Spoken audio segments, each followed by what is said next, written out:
regarding our situation. We've been coordinating Dubai station so that we can depart here and proceed to our original destination, which is Dubai. Unfortunately, Dubai is not accepting any foreign airlines to Dubai station. Henceforth, it has been decided that all passengers will be deplaned and you'll be transported to the terminal as of the moment. Again, I apologize for this situation. We are trying our best to remedy the situation, and I thank you for your patience. Thank you. At ayun na nga mga ka-safety, ayaw magpapasok ng Dubai, kaya transport tayo ngayon dito sa ayun ko, 4 AM ngayon, transport tayo dito sa Oman. Hindi tayo magpapahinga daw muna, sabi nila Oman. Transfer nila tayo, hindi na tayo transfer para makapasok tayo sa Dubai, mga safety. Transfer tayo sa bus ngayon. Let's go. Nabot tayo 6 PM tayo na sa Oman. April 16, 6 PM ngayon na April 17 na 4:30 4 AM na in the morning. Wala nang ulan pero ayaw pa rin magpapasok ng Dubai. Hindi natin alam kung anong nangyayari. Ayun, sinakyan natin yung Philippine Airlines tayo sa Oman yun. Let's go. At ayun na nga mga ka-safety, tagal natin na stranded sa loob ng aeroplano kasi nga lakas ng ulan sa Dubai, ayaw magpapasok. Ngayon nandito tayo sa Muscat, Oman. Inababa tayo, mag-transport tayo ng ibang aeroplano kasi local lang daw ang pinapapasok sa Dubai, hindi international. Hindi natin alam kung saan tayo po dadalhin nito. 6 PM tayo lumaning dito sa Muscat, Oman. Ngayon na 4:30 AM na, April 17 na. Tagal natin naghintay. Ang lakas daw ng ulan sa Dubai, mga ka-safety. Kaya ito, sunod lang tayo sa kanila kung saan tayo dadalhin.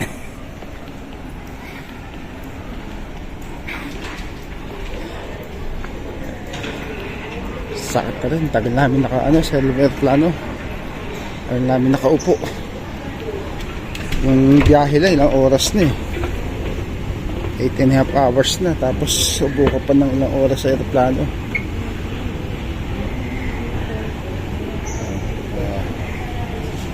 Muscat, Oman.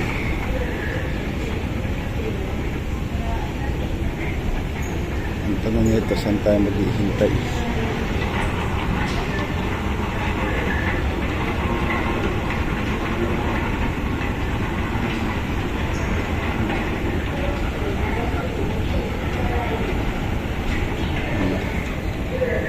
Tapa.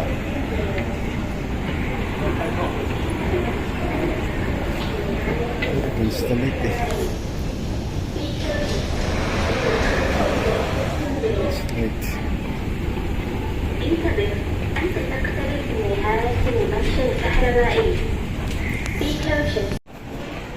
At tayo na nga mga safety, hindi tayo sa duty free. Pero hindi natin alam kung saan tayo maghihintay dito. Waiting lang tayo dito kung saan tayo darating. Mag-a-announce naman yun ng Philippine Airlines tayo sa duty free ng Oman. Duty free. Muscat tayo sa Muscat.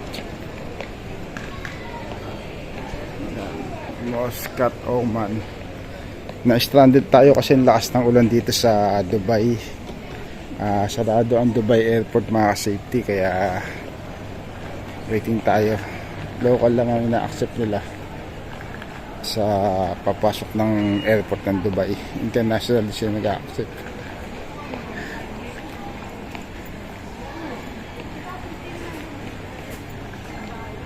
Dito tayo, waiting tayo sa area dito.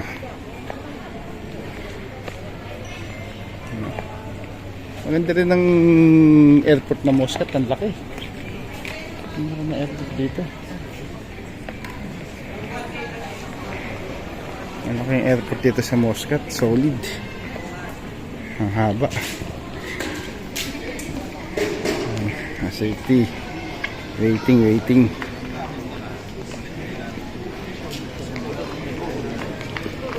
Tayo.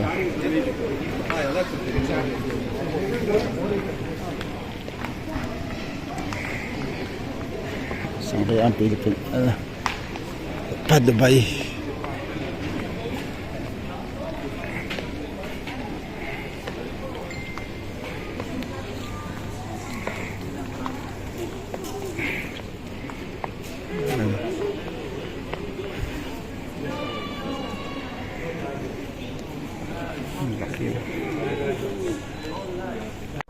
At ayun na nga mga ka-safety, kasama natin si Tropa. Ayan, may libreng pagkain. Ayan, kaya alauna pa pala kami ng gabi. Bumalik ulit kami, kumuha ulit kami. Dami oh. Responde namin to. Libre. Sir, baka may gusto kayo shoutout, sir. Oh. Dami yung pre Libre, sir. Libre, di ba? Ayun oh. Mga palo. Mga safety libre. Kaya libre lang yan eh. Ano pang gagawin mo? Ang nakalagay doon, alauna pa ang flight namin, kaya may backup. Sinagad na namin. Tapos mamayang gabi, ang pakain ng KFC daw, sabi sa amin. Ngayon, biryani lang. Mamaya may pa-KFC sila. Para hindi magutom, mahirap magutom. Dito kami sa Muscat, Oman. Stopover kami, mga ka-safety. Yan, let's go.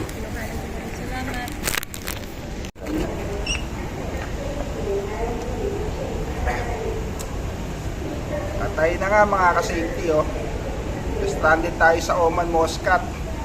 Hindi natin alam kung anong oras ang flight natin. Buti may pakain ng pal, biryani. Dito tayo sa Geli, kumakain. Ayan. Let's go, mamaya pa flight natin. Let's go. May nakakain?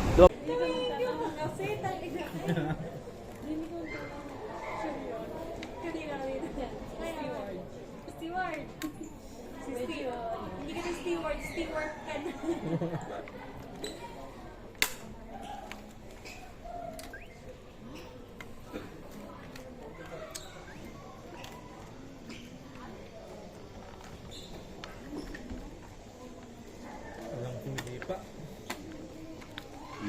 Natakot?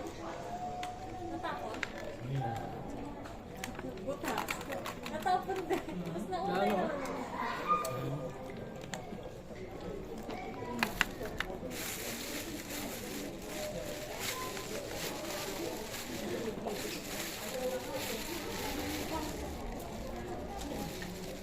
Natuwa ako sa mga galing. Toothbrush ako. Bakit daw ako nag-toothbrush? Sabi ko magaling. Ano ang tanong niya? Yung siya yung kinigman. Yung Bengali. Yung ano yung naglilinis na sa CR. Yes, siya wey. Sabi niya. Yung tamak maki. Wala ka bang lutak? Tatanungin mo ako. Kasi syempre naglilinis ako ng ngipin ko. Baka bawal dun sa bawal sa kamantig mo. Tanga lang talaga siya.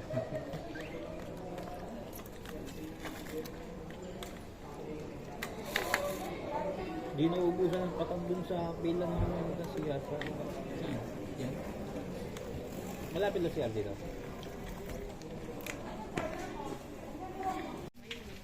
At ayun na nga mga ka-safety. 17 hours tayo naghintay dito sa Muscat, Oman. Until now, waiting pa rin tayo mga ka-safety. Kita-kits tayo sa Dubai Mall ha. Meet and greet natin pagdating ko yan. Let's go. Waiting pa ako mga ka-safety. Shoutout pala sa mga Emlinar. Yan. Papuntang Croatia, no? Mga kababayan natin, mga pagbalik ng Pilipinas, mayayaman na yung mga yan. Yan. Euro mga sahod niyan. Tayo, dirham lang. Likad. Ayun, no, Shawari, oh. May mansion na yan, pagbalik ng Pilipinas. Euro yan, nasa paso. Tayo, dirham lang. Nasa lata lang. Siya, nasa paso. Ayan, let's go. Atay na nga mga ka-safety, oh. Babalik na tayo ng Philippine Airlines. 17 hours tayo na stranded dito sa Muscat, Oman. Ngayon, babalik na tayo pa tayong Dubai kasi baka sa Dubai ngayon hindi na. Ito mga tropa, papuntang Croatia yan, Europe. Let's go. Atay na nga mga ka-safety, babalik na tayo ang Philippine Airlines, no? Yan, no? 17 hours tayo na stranded dito sa Muscat, Oman. Kasi nga nagbaha sa Dubai, hindi makaano. Baha. Yan. 17 hours stranded mga ka-safety.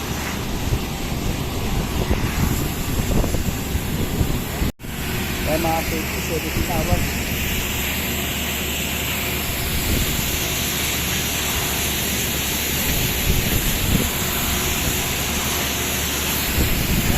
Awas tayo na stranded. Nakakata tayo. Babalik na tayong Dubai. Let's go.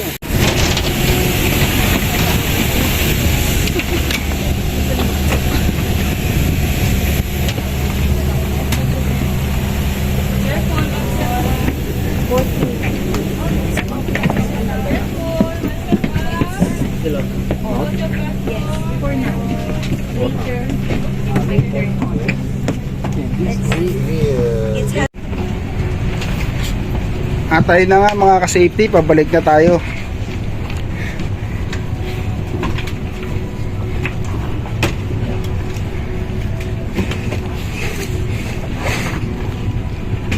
Yan. Sa awa ng Panginoon mga ka-safety, praise the Lord. 18 hours tayo naghintay sa Oman. Buti na lang dumating si Malabanan. Hinigop yung tubig sa Dubai Airport. Yan mga ka-safety, let's go. Salamat sa Philippine Airlines. Sarap na pagkain, no? Fairness, ha? Biryani, mahal sa Pilipinas yun. Kahit puyat, panalo sa pagkain. Let's go. Ayun na nga mga ka-safety, inabot na naman tayo dito ng gabi sa Muscat, Oman mga ka-safety. Bawal na naman daw magpapasok sa Dubai. Tentative hanggang 7 AM yata in the morning. Bali 2 days na tayo dito.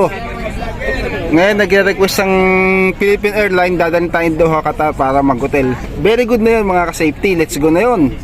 Mas maganda sa Doha, Qatar kaysa dito sa Muscat. Yan. Okay naman mga ka-safety, asikaso naman ng mga crew ng Philippine Airlines. Yung mga tropa natin sa Croatia dyan, oh. Kaway-kaway, oh.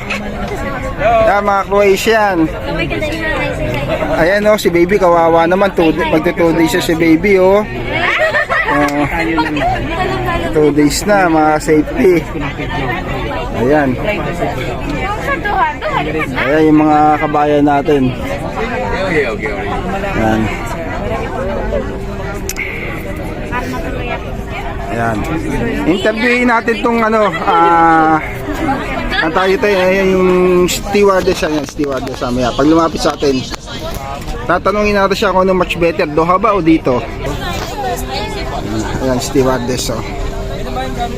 Ang inaano nila kasi dito, mag-stay sa aeroplano na hanggang next day again in the morning, or pupunta kami sa Doha, Qatar para pag-hotelin at ma-assist ng maayos, makapagpahinga na ayos kasi 1 day na kami dito, paiutikot sa airport ng Oman at saka dito sa aeroplano natutulog mga ka-safety. Okay naman ang assist ng Philippine Airlines, hindi naman sila nagpapabaya. Kaya wala rin ako masabi mga ka-safety. Let's go. Ano lang masasabi ko. Yan. Go pa natin. Ayun, no? Ito isang tropa natin, no? Ito isang tropa natin, no? Croatia, oh. Ayun, no? Ayun, no? Papunta ko Croatia rin yung tropa natin na yun, no? 2 days na dito sa Croatia.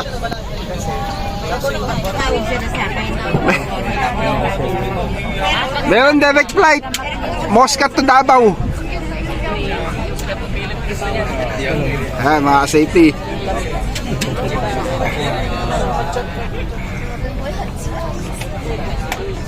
Maganda experience to. 1 day na tayo walang pasok. Magta 2 days pa. Pag nagkatao, wala ata siya sahurin, mga ka-safety, galing bakasyon, 2 months. Wala nang sahod. 2 months sa Pilipinas, bakasyon. First day, nandito sa Oman, walang bayad. Abutin po ng 2 days.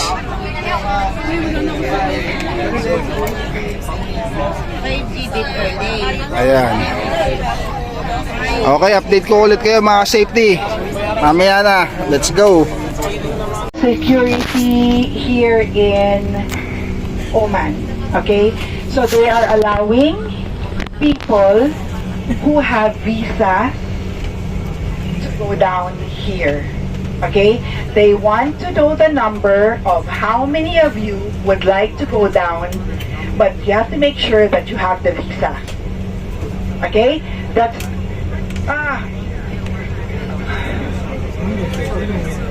oh, I don't know what they're talking about visa.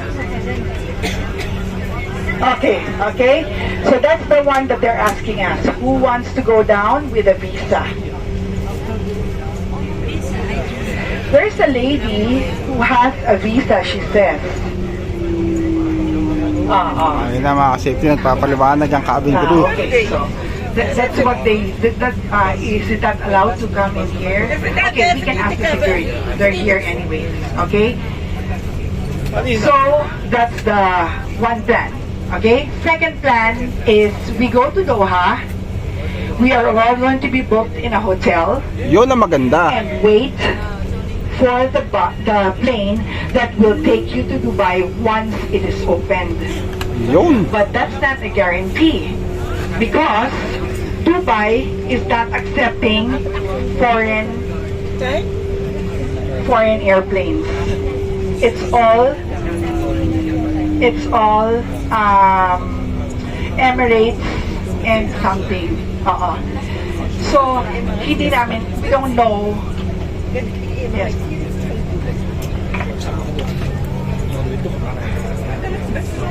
The reason why Philippine Airlines chose Doha is because we have ground personnel in Doha. So look at this station now, diba? We were not properly handled because we don't have our own ground handling. Imagine just to get a piece of luggage, it took us a long time. Kasi they will not prioritize us because we don't have our own ground personnel. In Doha, we have ground personnel and we have ground handling. We also have flights there 4 times a week. That's why they opted to go to Doha. Say.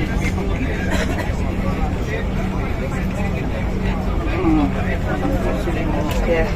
So, I cannot answer you on why they chose Doha, but that is the reason why they did that. Ako, pahig na ako. But Next, sir, balik Pilipinas. That's the choices that they gave us. Pahig na ako, I balik am Pilipinas. just imparting to you what the company is telling me. Magbubuk kami from Qatar. So please do not get mad at me. That's why I'm asking. There's a gentleman. Kami ngayon, makakatay kami. Kontakin ka na while in Qatar, siguro try mo na lang kung i-check. What is available? Nagka-cancel. Ayun na, tapos na sila magpaliwanag, mga ka-safety. Pinagdidesisyon na ang mga passenger. Ano desisyon nyo, mga ka-safety? Doha, Qatar. Gentleman, Ayun pa pala, meron pa pala. ask the security. So sir, the answer is Emirates Airlines. So doon kami. Nakikita, nasundan doon sa unahan. Yung nagpapaliwanag. Yun lang ang tinatanggap ng doon. Ang Philippine Airlines, hindi pa nila alam na tatanggap ng booking. So yun na, hanap kami ng booking for tomorrow po. Instead of Philippine Airlines, we're going to take a one-way tour from Qatar to Dubai, Emirates Airlines. Yes. Okay, thank you.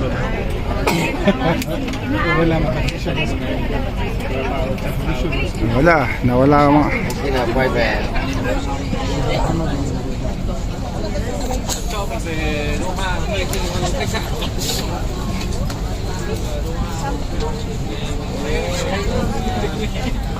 That we get it. So no more problem, no more Doha, no more Oman, no more wherever except Dubai. Please, and thank you for your prayers. Let's do it, please. Thank you. 30 minutes daw mga safety. Malalaman ang desisyon kung magbubukas ang Dubai sa amin o hindi. Kung hindi, Doha kami. Dadalhin kami sa hotel ng Doha at bukas ang flight namin. Let's go. Dubai, can you give me a little more time, please? Thank you. Well, to land in Dubai, as it remains closed to other airlines, including Philippine Airlines, we are pleased to announce that we have obtained special permission for our passengers to enter Oman and be accommodated here. We aim to ensure your comfort and want to update you on the accommodation plans and baggage handling to better prepare you for the next steps.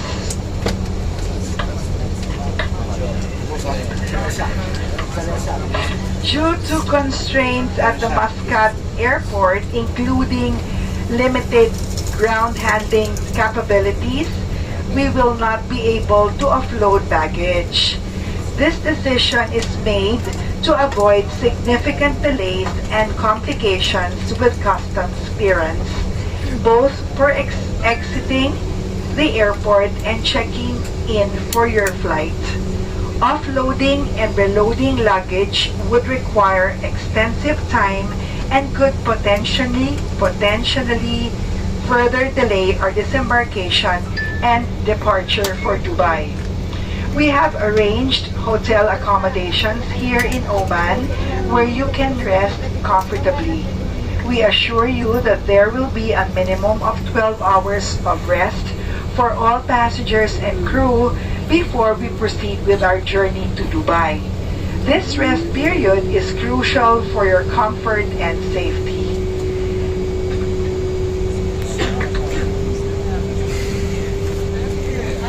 Situation and appreciate your understanding and cooperation.